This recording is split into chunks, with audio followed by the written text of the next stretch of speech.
Concept live. आज हम fluid dynamics का जो बचा हुआ पोर्शन है पार्ट 2 में हम उसको कवर करेंगे। तो लास्ट टर्न पे भी हमने बर्नौली का यूज़ देख लिया था। अब उसके कुछ न्यूमेरिकल और उनका एप्लीकेशन इन पिटॉट ट्यूब जो कि एरोप्लेन वगैरह में एयर वेलोसिटी निकालने के लिए इस्तेमाल की जाती है, वेंचुरी मीटर, और इन सब में हम इसका इस्तेमाल करेंगे। तो ये हम लास्ट टाइम पिछले वीडियो में देख चुके हैं कि हॉरिजॉन्टल पाइप के लिए हमने बर्नौली थ्योरम को इस तरीके से रिड्यूस कर लिया था। तो हॉरिजॉन्टल पाइप में हुआ क्या था, वो ग्रेविटेशनल पोटेंशियल एनर्जी दोनों तरफ हट गई थी। अब जब बहते हुए फ्लूइड के लिए पाइप के अंदर ये तो डायनेमिक प्रेशर है, ठीक है जी, प्रेशर एनर्जी का डिफरेंस है 0.1 उस एरिया में दिखाया है जो ब्रॉडर या चौड़ा पाइप है, और 0.2 उस सेक्शन में दिखाया है जिधर नैरो पाइप है, ठीक है जी। तो जहां बड़ा एरिया है वहीं पे बड़ा प्रेशर है। पिछली बार भी हमने आपसे कहा था इसको आप याद रखें, इसको आज वैसे भी एक पेपर पीस के थ्रू हम आपको याद ही करा देंगे। तो जिधर हाई बड़ा एरिया उधर प्रेशर भी ज़्यादा और उधर वेलोसिटी कम। बट ये डायनेमिक प्रेशर है, इस डायनेमिक प्रेशर को हम कई बार स्टैटिक प्रेशर के टर्म में मेजर कर लेते हैं। जैसे मैं क्या कहना चाह रहा हूँ, जब ये पाइप में पानी बह रहा था तो प्रेशर एनर्जी जो भी फ्लूइड की रही होगी, तो उसके चलते ये लिक्विड या पानी जो है वो ऊपर की तरफ चढ़ा होगा, बट बाहर एयर मौजूद थी, तो उसने किसी न किसी जगह पर एयर का प्रेशर मौजूद था 1.01 × 10⁵ पास्कल, तो वो कहीं ना कहीं उठते हुए पानी को प्रेस करके इक्विलिब्रियम ले आएगा। वैसे वैसे इस नैरो सेक्शन में भी हमने एक छोटी सी टेपिंग या ओपनिंग दे दी, तो प्रेशर एनर्जी के चलते पानी भी इसमें कुछ दूरी तक उठेगा, वापस से एयर का प्रेशर इसको कंप्रेस करेगा और कहीं ना कहीं इसका इक्विलिब्रियम आ जाएगा, ठीक है जी। बट हम अच्छे से जानते हैं कि नैरो सेक्शन में जो है वो प्रेशर कम होगा, ब्रॉडर सेक्शन में प्रेशर हाई होगा। इसीलिए हमने किसी रेफरेंस लाइन के रिस्पेक्ट में इसमें लिक्विड का लेवल हाई दिखाया है, इसमें लिक्विड का लेवल कम दिखाया है, और उन दोनों लिक्विड का लेवल का डिफरेंस H से दिखाया है हमने इस तरीके से। इसीलिए मैं कह रहा हूं ये तो डायनेमिक प्रेशर था, बट उसको अब हम, क्योंकि यहां पे अब लिक्विड रुक गया तो हमने उसको किस में बदल लिया है, स्टैटिक प्रेशर में, ठीक है जी। और अब क्योंकि लिक्विड उसमें रुक गया तो हम इसमें पास्कल लॉ लगा ले रहे हैं। तो इस तरीके से it is a common practice कि आप डायनेमिक प्रेशर को स्टैटिक प्रेशर में बदल लेते हैं। अभी आपके सामने मैंने एक वेंचुरी मीटर दिखाई हुई है। तो बर्नौली लगाने के बाद और साथ ही इसमें वही कंटिन्यूटी इक्वेशन लगनी है, A1 V1 = A2 V2। अब एग्जाम में नीट के अंदर तो 1 मिनट में इतना कुछ तो होता नहीं है आपके पास कि आप इसको उधर सब्स्टिट्यूट कर लें, इधर कर लें। तो मैं चाहता हूं कि आप ये दिखाई गई लाइन को जरा याद ही रखें, और ये दिखाई गई लाइन बहुत ही सिमेट्रिक है। इसको हम जैसे क्वेश्चन में जब भी फ्लो रेट पूछेगा या volume flowing per unit time पूछेगा, या फिर क्वेश्चन के जो 4 ऑप्शन होते हैं उनमें यदि उसने मीटर क्यूब पर सेकंड की यूनिट लगा दी, ये बात हमने आपको पहले भी बताई हुई है कंटिन्यू इक्वेशन में, तो ये सारा डाटा किसके बराबर होता है, A1 V1 = A2 V2, ठीक है। यहां तक तो कंटिन्यूटी इक्वेशन हो गई। उसके बाद फिर आगे भी देखिए फॉर्मूला बड़ा सिमेट्रिक है, दोनों एरिया का प्रोडक्ट √2GH A1² - A2², या आपने क्योंकि डायनेमिक प्रेशर को स्टैटिक प्रेशर में बदल लिया है तो प्रेशर के टर्म में भी आप चाह रहे हैं, तो ये वाला जो ऊपर वाला सेक्शन है वो आ जाएगा ट्वाइस ΔP/ρ, जहां ΔP प्रेशर डिफरेंस है और ρ जो है वो आपकी डेंसिटी है। तो इस फॉर्मूले का इस्तेमाल अब हम वेंचुरी मीटर में, किसी टैंक से निकलते पानी में, अलग अलग, या इवन फॉसेट वगैरह में, सब में इस्तेमाल करेंगे इसका।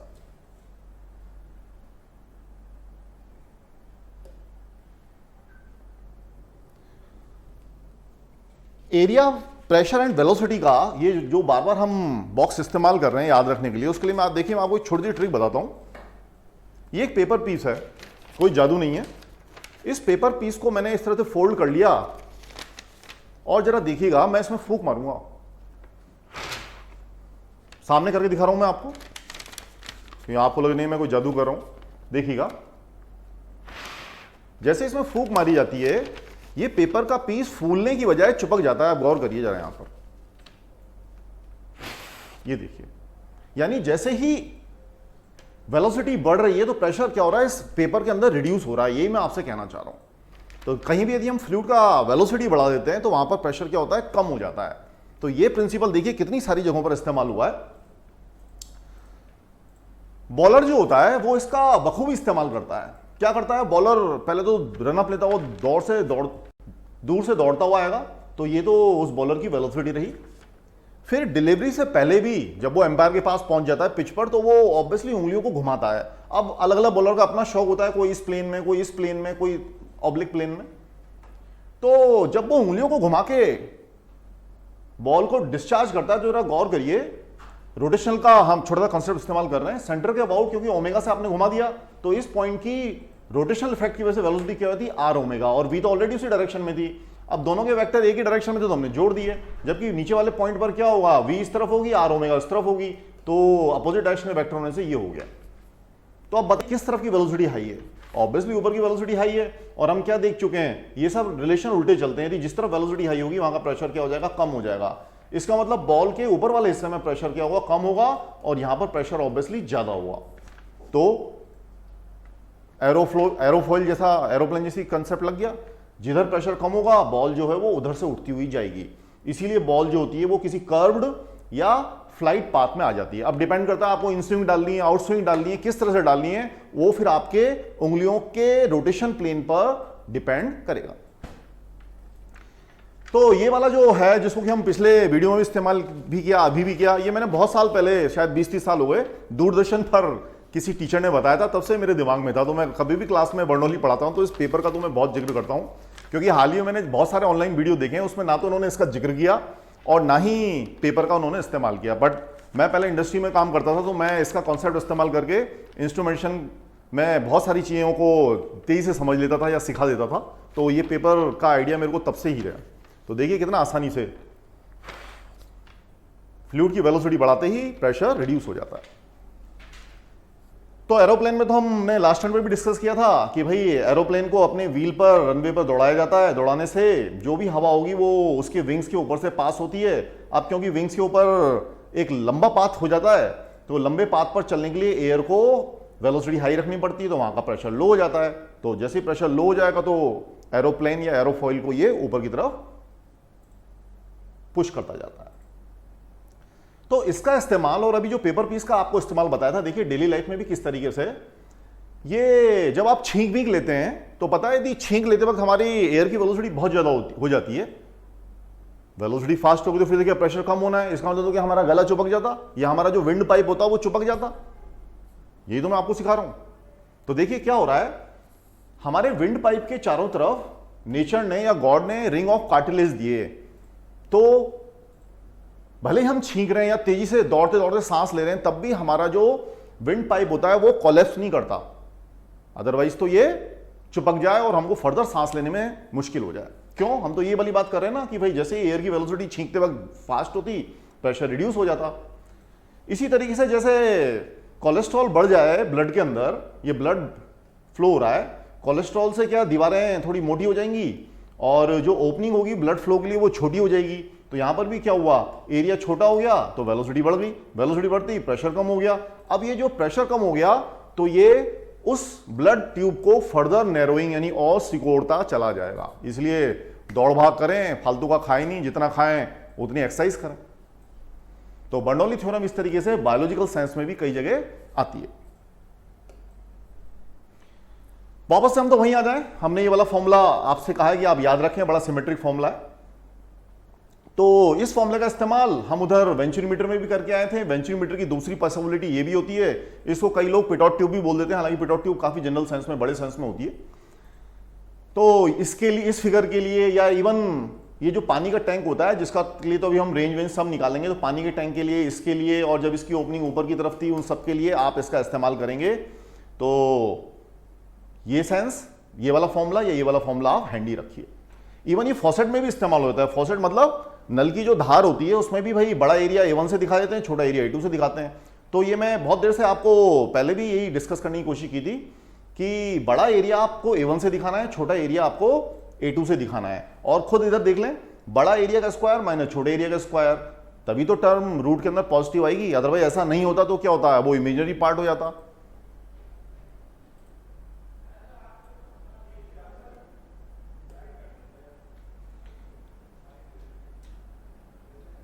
ये देखिए पिटॉट ट्यूब। पिटॉट ट्यूब में भी इसका इस्तेमाल हम कहां करते हैं, पहले तो भाई एयर की वेलोसिटी फाइंड आउट करने के लिए। तो एरोप्लेन के अंदर भी नीचे की तरफ ये दिखाए हुए हैं येलो कलर के एरो, आपको शायद नजर नहीं आते होंगे, तो वो किसी पायलट को ही बता देते हैं कि वेलोसिटी ऑफ एयर जो सराउंडिंग में वो कितनी है। इवन ये जो रेसिंग कार होती है इसमें भी यहाँ पर है फिगर, क्योंकि छोटा है आपको नहीं दिख रहा होगा, इस जगह पर पिटोट ट्यूब लगती है। ये एक उन्होंने कामो K-26 हेलीकॉप्टर दिखाया हुआ है, उसमें भी ये पिटोट ट्यूब लगाई हुई है। अब कई एरोप्लेन के एक्सीडेंट इसीलिए हुए हैं क्योंकि पिटोट ट्यूब के ऊपर या तो आइस जम गई थी, या मैकेनिक्स वगैरह ने टेप छोड़ दी थी, या वहां पर इंसेक्ट ने नेस्ट बना दिया था। तो पिटोट ट्यूब के लिए भी जो यहां पर दिखाई हुई है, उसके लिए कि भाई पिटोट ट्यूब से आप वेलोसिटी ऑफ एयर क्या निकालेंगे, तो वो ये फॉर्मूला आता है जो अभी हम थोड़ी देर पहले भी देख चुके हैं, प्रेशर डिफरेंस के टर्म में भी, अदरवाइज डेंसिटी के टर्म में देख लें, ट्वाइस G del H। और ये क्या है, rho of liquid. Rho of liquid क्या है, जो इस मैनोमीटर में इस जगह पर भरा हुआ है। और ये क्या है, रो एयर, वो एयर जिसकी की वेलोसिटी मेजर करने आप निकले हैं। तो हल्का सा थ्योरेटिकली भी ध्यान रखना, चिमनी, कोई चिमनी नहीं होती थर्मल पावर प्लांट या किसी फैक्ट्री की, उसके अंदर एयर की वेलोसिटी या फ्यूल गैसेस की वेलोसिटी मेजर करने के लिए, या एरोप्लेन के सराउंडिंग में एयर की वेलोसिटी मेजर करने के लिए, रेसिंग कार के सराउंडिंग में एयर की वेलोसिटी मेजर करने के लिए, या हेलीकॉप्टर के सराउंडिंग में वेलोसिटी ऑफ एयर मेजर करने के लिए हम पिटोट ट्यूब का इस्तेमाल करते हैं, जिसका फॉर्मूला आपका ये होता है। तो रो एल, ये ब्लू कलर का लिक्विड जो मैनोमीटर के अंदर भरा हुआ है उसकी डेंसिटी है, और रो एयर जिस एयर की वेलोसिटी हम मेजर करने निकले हैं उसकी डेंसिटी है।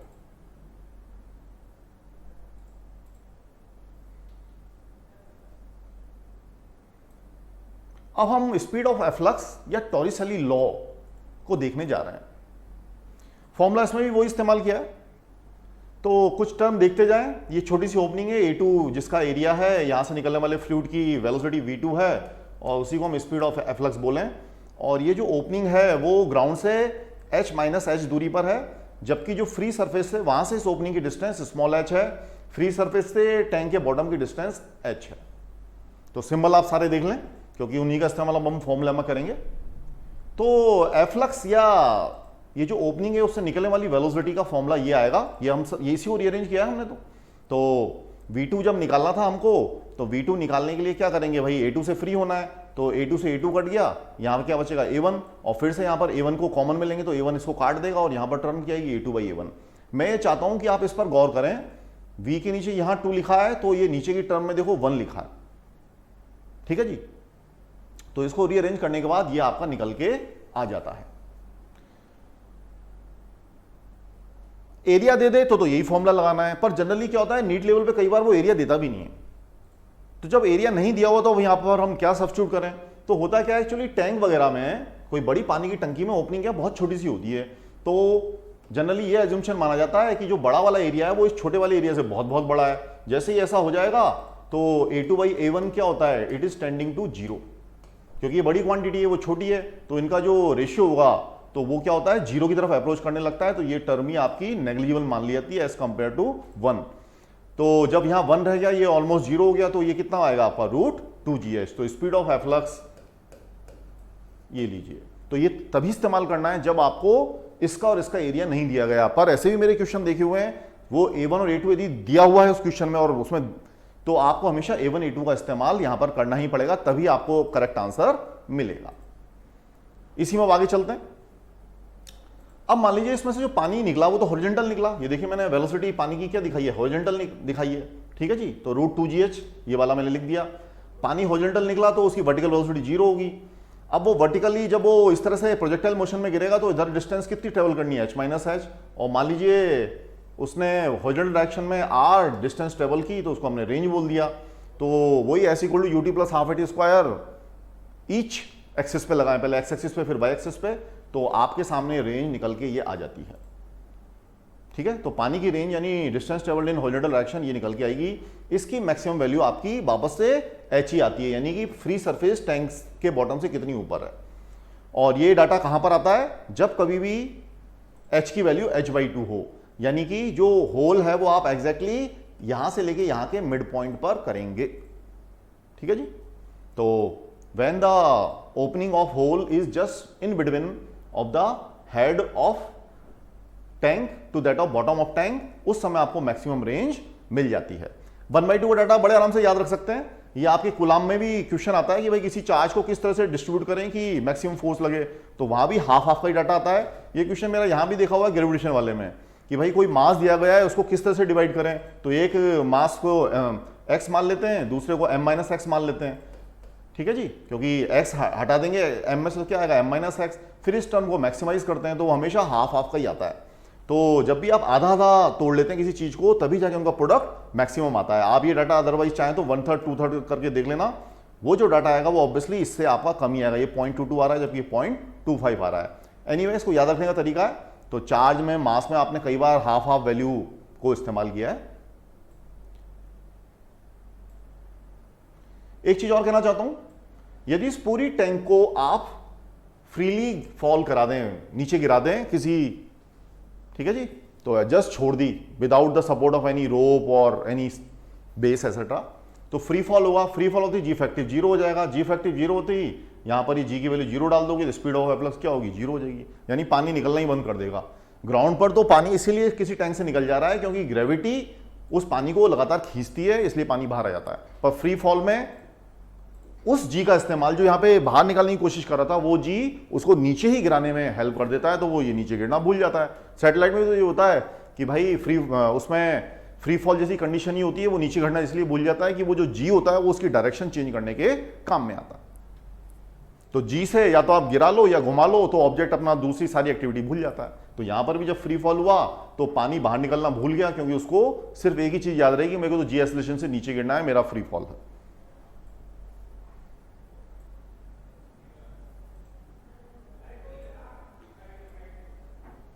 तो इस टैंक के लिए अब थोड़ा आगे बढ़े, उम्मीद है आपने फॉर्मूला याद रख लिया होगा।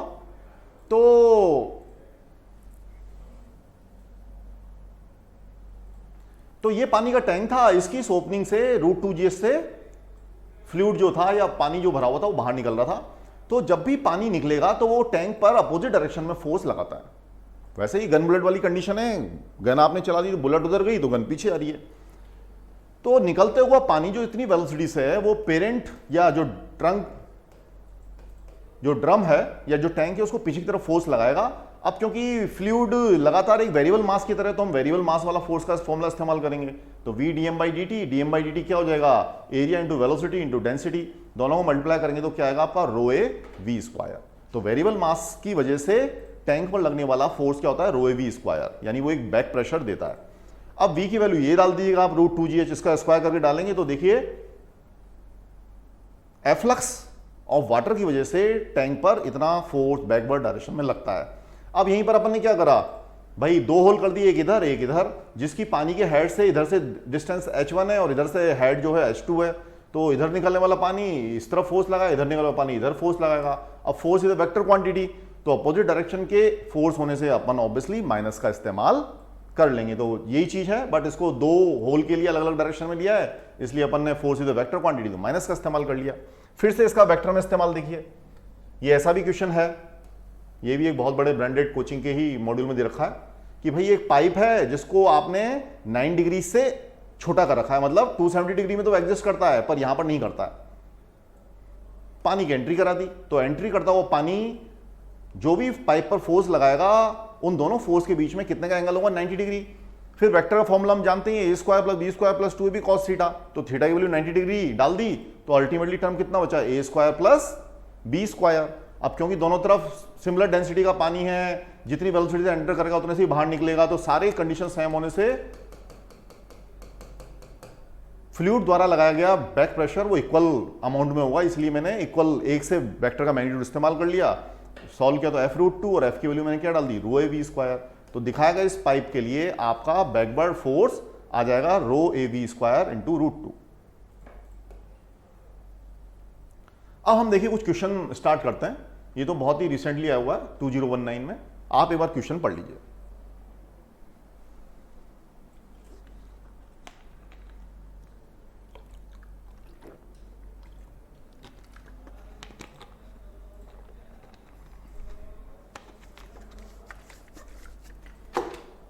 तो देखिए एक स्मॉल हॉल है और एक टैंक दिया है, पर टैंक का जो बड़ा एरिया होता है वो नहीं दिया उसने। देखिए आप गौर करिए, सिर्फ ये वाला दिया है और ये वाला एरिया उसने नहीं दिया तो हम उस फॉर्मूले में रख भी नहीं सकते जहां पर वही √2gh 1 - a2/a1 का होल स्क्वायर वाली टर्म आई थी, तो वहां रख ही नहीं सकते थे। तो हमें फिर वही जो छोटा फॉर्मूला उसका इस्तेमाल करना पड़ेगा, क्योंकि छोटा वाला एरिया दिया है, a2 दिया है, बट A1 यानी टैंक का एरिया उसने नहीं दिया, तो ठीक है, वेलोसिटी तो आई जाएगी √2GS से।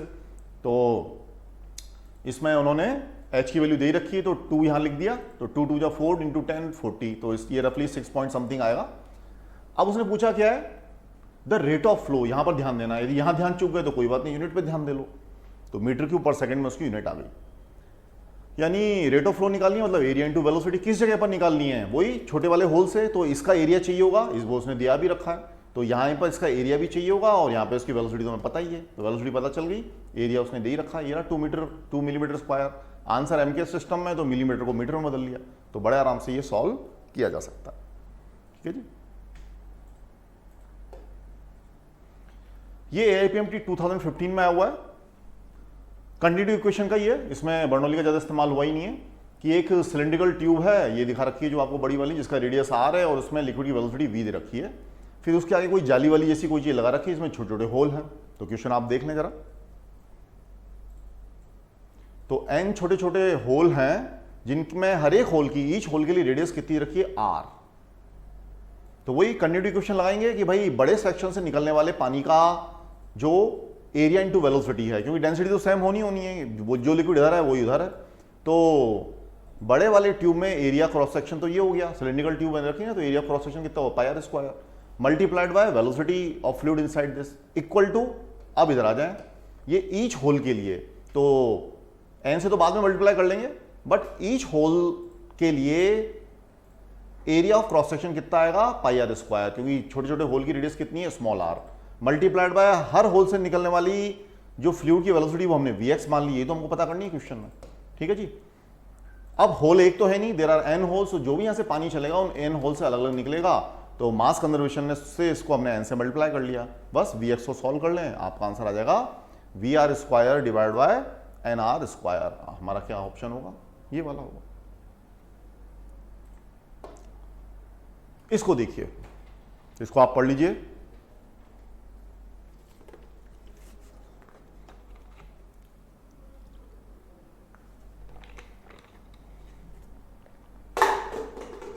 कि दो अलग अलग क्रॉस सेक्शन एरिया है, एक ये ब्रॉडर है, ये नैरो है, तो 30 और 15 को आपने दिखा दिया, और ये हम जानते हैं कि भाई एरिया प्रोपोर्शनल टू प्रेशर जैसा होता है, तो जहां बड़ा एरिया वहां पे प्रेशर हाई होगा, जहां छोटा एरिया वहां प्रेशर लो होगा, तो बड़ा प्रेशर माइनस छोटा प्रेशर का डिफरेंस आपका कितना दे रखा होना है, 600।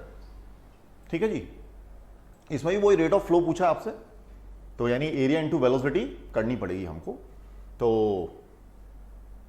ये लीजिए, तो एरिया इंटू वेलोसिटी करनी है, यानी फ्लो रेट चाहिए, तो पता है हम इसी का इस्तेमाल कर लेंगे।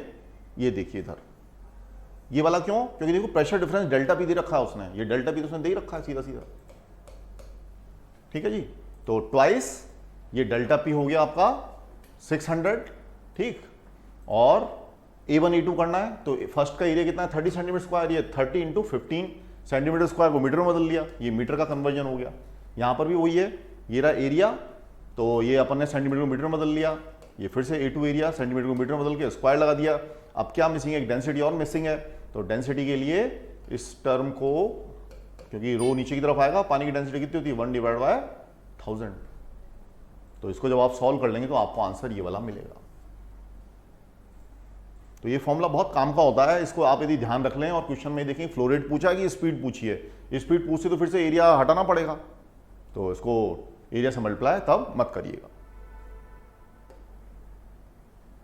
ये भी क्वेश्चन बहुत सारी जगहों पे रिपीट होता रहता है, लगभग सारे नंबर 1 नंबर 2 कोचिंग के सभी के मॉड्यूल में वेंचुरीमीटर दिखा रखा है, और पानी की स्पीड दे रखी है 0.1 पर 2 सेंटीमीटर पर सेकेंड।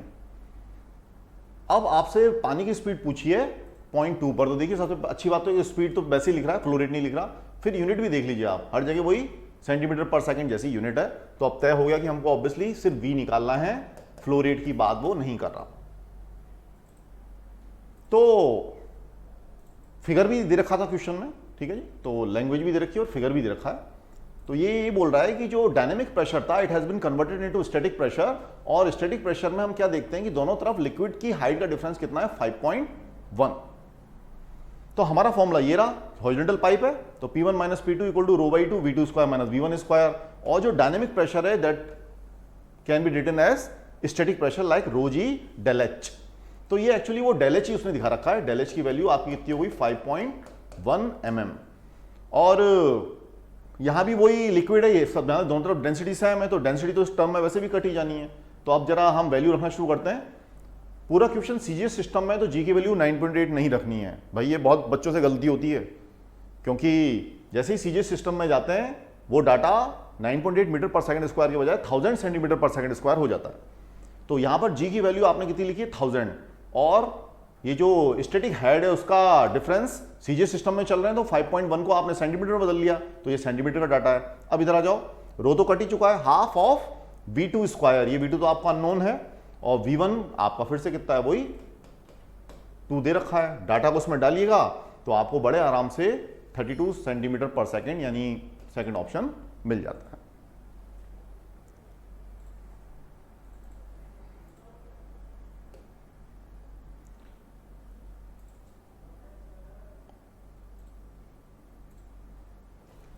इस क्वेश्चन को बहुत अच्छे से समझिए, यहां पर अपन काफी सारी बातें करेंगे। ये लीजिए, इसको ध्यान से पढ़ लें आप। तो इसको भी आंसर सीजीएस सिस्टम में, तो सीजीएस सिस्टम में लाके हम इसको ब्यूटीफुली बहुत ही कम लाइन में इसको खत्म कर देंगे। एक बार आप क्वेश्चन पढ़ लें। एक स्टूडेंट सकिंग कर कर अपने लंग्स के प्रेशर को डाउन कर लेता है, खींचा ना, तो क्या कर रहा है, प्रेशर को डाउन कर रहा है। एटमॉस्फेरिक प्रेशर तो 760 होता है, उसने क्या करा 750 कर लिया। ये स्टूडेंट का मैंने आईज, ये उसका टंग वगैरह दिखा रखा है, तो उसने स्ट्रा को जैसे ही अपने मुंह के अंदर डाला है तो उसने प्रेशर को रिड्यूस किया, और यहां पर जो कोकोनट है या ग्लास है उसके पानी पर एटमॉस्फेरिक प्रेशर कितना लग रहा है 760 mm। ठीक है जी, तो ये 760 है और उसने अपने अंदर कितना कर लिया 750, तो जो फ्लूइड है वो हाई से लो प्रेशर की तरफ चढ़ जाएगा। अब इसने क्या पूछा है कि भाई मैक्सिमम डेप्थ यानी कितनी गहराई तक पानी वो खींच सकता है। ठीक है जी, ऐसा तो है नहीं 10-20 मंजिल ऊंचे मकान पे चढ़ के और स्ट्रा दे दो या पाइप दे दो, वहां से तो आप नहीं खींच सकते ना, लंग्स की भी कैपेसिटी होती है।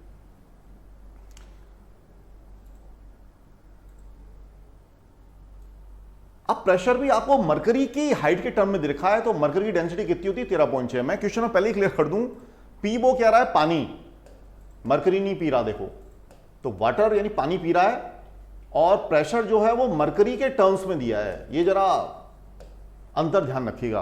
तो पी रहा है पानी बट प्रेशर जो है वो मरकरी के टर्म में दे रखा है।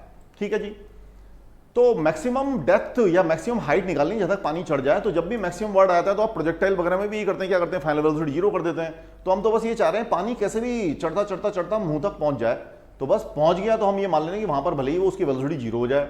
ठीक है, वैसे भी वेलोसिटी दे नहीं रखी, तो मैक्सिमम के चलते हमने यहाँ पे वेलोसिटी 0 मान ली। दूसरी बात, ये जो पानी है जो कि ग्लास में भरा हुआ था, और ग्लास का एरिया काफी बड़ा होगा, उसके कंपैरिजन में स्ट्रा का एरिया बहुत छोटा होगा, तो स्ट्रा में जब भी आप पानी खींचेंगे तो पता है ये जो ग्लास का टॉप से जो पानी के गिरने की स्पीड होती है वो बहुत स्लो होती है। टैंक में भी लगता है, टैंक और उसकी ओपनिंग में, तो ओपनिंग से आप पानी खींचिएगा अपने घर के किचन वगैरह में, तो छत पे रख के टैंक का जो टॉप होता है वो बहुत धीरे धीरे गिरता है, तो यहाँ की भी वेलोसिटी अप्रोक्सीमेटली नेग्लिजिबल यानी 0 जैसी मान लेंगे। कंडीशन वही है भाई, ये एरिया ग्लास का काफी बड़ा है और स्ट्रा का तो एरिया छोटा होता ही होता है। तो जब बर्नौली लगाने जाएंगे तो गौर करिएगा, काइनेटिक एनर्जी की टर्म पर यूनिट वॉल्यूम वाली आई ही नहीं है, क्योंकि इधर भी वही अपन ने फ्लूइड की वेलोसिटी 0 मानी और मैक्सिमम हाइट पे चढ़ के फ्लूइड की वेलोसिटी फिर से 0 हो गई, तो काइनेटिक एनर्जी की टर्म तो आपकी आनी नहीं है। पॉइंट्स एनर्जी के लिए हमने यही रेफरेंस ले लिया, जहां पर कि स्ट्रा जो है फर्स्ट टाइम ग्लास से जहां मिलती है वही हमारा रेफरेंस हो गया। तो इस पॉइंट पर यानी 1 पॉइंट पर gravitational points energy per unit volume भी आपकी 0 है। अब सेकंड पॉइंट हमारा यह है, तो ये पानी यहां तक चढ़ चुका है, तो इसकी हाइट ही तो हमको निकालनी है, तो उसको हमने अननोन एच मान लिया। तो ये अननोन एच जब ये टंग पर पहुंच गया है पानी, उस समय की कंडीशन है। तो मुझे उम्मीद है ये इक्वेशन आपको समझ में आ रही होगी। तो ये जो ग्लास है उसके टॉप पर पॉइंट एक लिया है, और ये वाला जो पॉइंट है वो आपने जब वो पानी जस्ट टंग के पास पहुंच गया है उस समय का हमने इस्तेमाल किया है। तो अब इसमें ज्यादा टर्म तो बची नहीं है, तो क्या करेंगे भाई, P1 बड़ा है और P2 छोटा है, तो P1 माइनस P2 कर दिया। और ये ρgh किसके लिए, ऑब्वियसली टंग तक कौन पहुंचा है, पानी, बट प्रेशर का डिफरेंस किस टर्म में दिया है, मरकरी में। इस बात को बहुत गौर से समझिए, मैंने पहले भी बोल दिया था, पी रहा है पानी बट लंग्स का प्रेशर या एटमॉस्फेरिक प्रेशर हमको ऑब्वियसली मरकरी के टर्म में दिया है। ठीक है, तो आइए तो रोजीएज वाली टर्म है वाटर के लिए, तो अब मैं इसमें सब में सीजीएस सिस्टम इस्तेमाल करूंगा क्योंकि आंसर सीजीएस सिस्टम में। तो मरकरी का प्रेशर डिफरेंस जरा दिखेगा, क्योंकि जी से जी तो कट ही जाएगा, जी की चिंता है नहीं। तो पानी के लिए डेंसिटी कितनी होगी सीजीएस सिस्टम में 1, और पानी की हाइट आपको चाहिए, तो ये मैंने वाटर के लिए साइड लिख दी। इधर आ जाए मरकरी के लिए, मरकरी का प्रेशर डिफरेंस उसने हाइट के टर्म में दे रखा है 750 या सेंटीमीटर में क्या होगा 75, और एटमॉस्फेरिक प्रेशर कितना होता है 76, ये देखिए 76 सेंटीमीटर है एटमॉस्फेरिक प्रेशर। तो 76 में से 75 रिड्यूस कर दिया तो कितना बचा 1 सेंटीमीटर। फिर मरकरी की डेंसिटी कितनी होती है 13.6 सीजीएस सिस्टम में। तो आ गया आंसर, क्या करना है, आ चुका आंसर। तो ठीक से इस्तेमाल करेंगे तो क्वेश्चन एक ही लाइन का, आप जरा गौर करिए। तो एच की वैल्यू कितनी हो जाती है इसमें, तो मैक्सिमम स्ट्रा की जो हाइट है वो 13.6 होगी। ठीक है बच्चों, तो बर्नौली भी लग गई यहां। तो अदरवाइज इसका भी सॉल्यूशन आप देखिए, कई जगह तो क्लियर ही नहीं होगा या फिर बहुत बड़ा हो जाता है। फिर भी इसको दूसरे तरीके से हम दिखाते हैं। तो अब मैं इसको हटा रहा हूं। तो ये एम्स 2006 का आया हुआ क्वेश्चन था।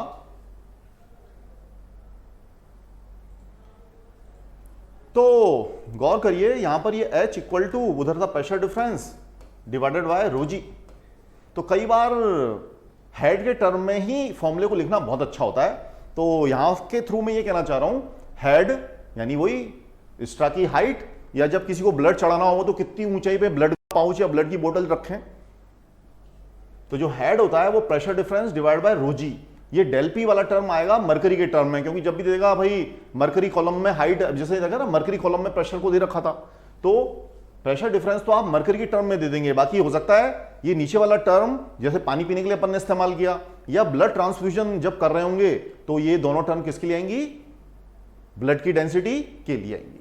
जी तो खैर एक्सेलरेशन ड्यू टू ग्रेविटी है, तो थोड़ा सा इसको ध्यान रखिएगा। तो इसके चलते ये क्वेश्चन भी आपका ध्यान से बन जाएगा। और एक जरा देखिए इधर,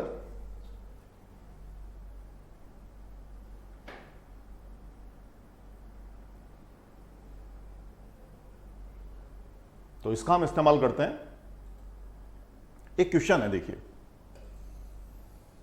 किसी पेशेंट को ब्लड चढ़ाना है, ब्लड की डेंसिटी दे रखी है, और उस पेशेंट की जो वीन्स प्रेशर है वो दे रखा है 2000 पास्कल। तो वीन्स में जब इतना प्रेशर है तो बेड की सेम हाइट पर जहां पे वो लेटा है वहां पर तो आप ब्लड का पाउच रख नहीं सकते, क्योंकि आपको इस प्रेशर को ओवरकम करना है। और ये अच्छी बात है, उस क्वेश्चन में उसने गेज प्रेशर दे रखा है, यानी एटमॉस्फेयर से ऑलरेडी ये इतना हाई है, एटमॉस्फेयर प्रेशर से इतना हाई है। तो ब्लड पाउच कितनी ऊंचाई पे लटकाएं जिससे कि वो इसने वीन प्रेशर को ओवरकम करके ब्लड जो है एक्सटर्नल ब्लड उसके इंटरनल ऑर्गन में चला जाए। तो देखिए जरा, हम इसी का इस्तेमाल कर रहे हैं। हाइट मतलब कितनी हाइट पर आपको ब्लड की बोतल चढ़ानी है, that is del P divide by rho g. अब डेल पी की वैल्यू कितनी दे रखी है उसने 2000, इतना ही प्रेशर डिफरेंस है एटमॉस्फेयर के रिस्पेक्ट में। और नीचे क्या आएगा, वही ये ब्लड ट्रांसफ्यूजन है, पानी वाला एग्जांपल लिया ना इस अपन ने, तो ये ब्लड की डेंसिटी, ठीक है जी, और जी की वैल्यू, इसको काट लीजिएगा, आपको अप्रोक्सीमेटली 0.192 मिलेगा। यानी कि आपको उस ब्लड पाउच की हाइट इतनी कम से कम रखनी है, 0.192 मीटर से ज्यादा। मेरे को भी ये कहना है इसमें एक और बात कि हो सकता है वो ये ना देता 2000 पास्कल के बजाय वो फिर से मिलीमीटर ऑफ मरकरी में डाटा दे देता, तो इसका एनोर इक्विवेलेंट जो होता है वो आपका 15.2 मिलीमीटर ऑफ मरकरी होता। तो ऊपर का जो टर्म है इस फॉर्मूले में, ये आप मरकरी के टर्म में दे सकता है वो, या ऐसे भी दे सकता है, ठीक है जी। और नीचे वाला टर्म पानी या इसके लिए आप इस्तेमाल करेंगे तो आपको कई न्यूमेरिकल में आसानी होगी। एक और चीज भाई, एटमॉस्फेरिक प्रेशर लिख दिया, वैसे तो कितना होता है 1.01 × 10⁵ पास्कल पर, चलिए इसको मैंने हटा दिया, पीछे का डाटा कितना हो गया 1 लाख या 10⁵। तो ये 2000 पास्कल इसके बराबर क्यों हो गया? अरे भाई तुम्हें यहाँ पे ऑलरेडी 1 लाख लिख रहा था, पर आपको कितना चाहिए था 2000, तो यानी कि ये इसका कितना फैक्टर हो गया 50। इसका मतलब मैं यदि इधर 50 से डिवाइड कर दूं और इधर 50 से डिवाइड कर दूं तो ये डाटा आपका किसके बराबर है 2000 पास्कल के बराबर, ये वाला डाटा। तो 50 से डिवाइड कर देंगे तो मरकरी के एनोलॉगस क्या बन जाएगा आपका 15.2 मरकरी ऑफ। तो इधर से उधर करना आप इसको सीखिए। तो कई बार हमें मिलीमीटर से पास्कल में जाना पड़ता है, कई बार पास्कल से इधर जाना पड़ता है, तो आप तो बस सीधा सीधा डाटा ध्यान रखें 760 mm प्रोपोर्शनल टू वही 1 लाख ऑफ पास्कल, बाकी तो फिर मैथ्स है, ठीक है। तो ये फ्लूइड डायनामिक्स की सेकंड पार्ट था। Thanks for watching. अगला अब हम सरफेस टेंशन वगैरह लेंगे। तो वीडियो यदि आपको पसंद आया हो तो उसको लाइक करिए और चैनल को सब्सक्राइब करिए। Thanks a lot.